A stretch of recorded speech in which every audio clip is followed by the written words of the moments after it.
Bueno, yo creo que sí. A la Josefa se me va porque me gustaba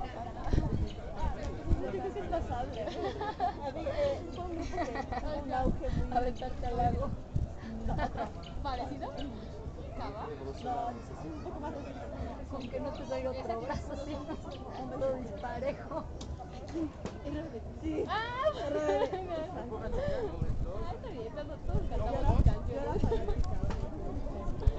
No, poco. No, la verdad es que hay grupos que cantaban canciones. A ver de qué sonaban en todos lados. Mami. Vete para allá. Para allá. Vete para allá. Espérame.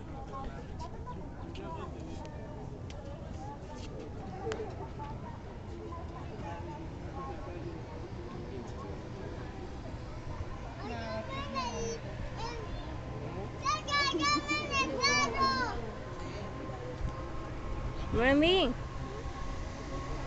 Vete para allá.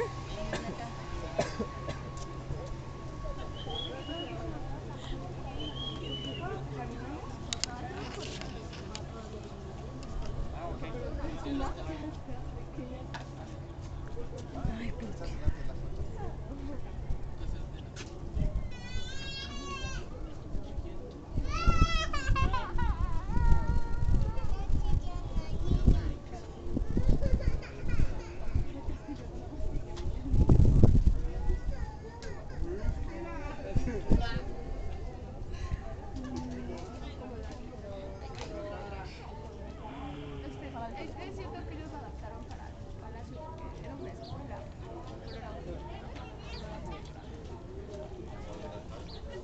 Pero antes de todo esto,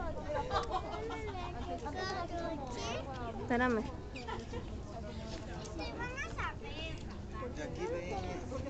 ¿Qué veo? ¿Gente?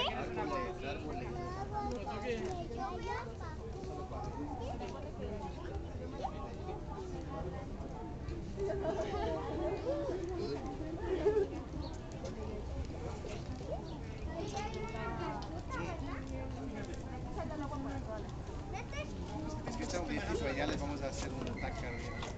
Se le va a parar. Y por eso estamos pensando.